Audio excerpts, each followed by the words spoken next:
Me mesazhe agresive në raport me Kosovën e ka nisur vitin presidenti i Serbisë Aleksandar Vučić.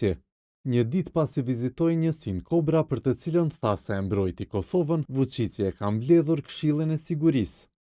Një nga temat që i ka diskutuar ka qenë sulmi i SBA-s ndaj Venezuelës dhe heqja e Nicolas Maduros nga pushteti, por presidenti serb tha se si pikë e parë ishte siguria ushtarake e politike në kontekstin aktual.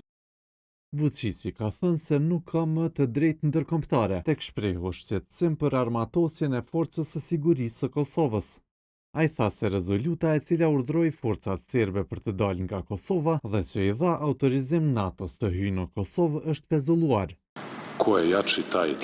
Na brengos në veçanti armatosja e Prishtinës, në kundërshtim me Kombet e Bashkuara, në kundërshtim me Kartën e Kombeve të Bashkuara, në kundërshtim me rezolutën 1244. E kjo rezolutë është de facto e pezulluar, nëse jo de jure, de facto është suspenduar prej fuqive të mëdha perëndimore dhe lejtarëve rajonar si Turqia, e armatosin me shpejtësi Prishtinën, ndërsa kërcënojnë integritetin territorial dhe sovranitetin e Republikës së Serbisë përmes aleancës apo bashkimit të sapo krijuar të Prishtinës, Tiranës dhe Zagrebit.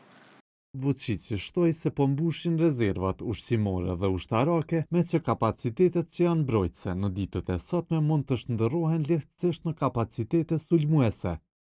Ushtrin tha ai do ta bëjnë dyfish më të fortë për nga fuqia goditëse brenda një viti e gjysmë, me që siç deklaroi jetojmë në botë të çmendur.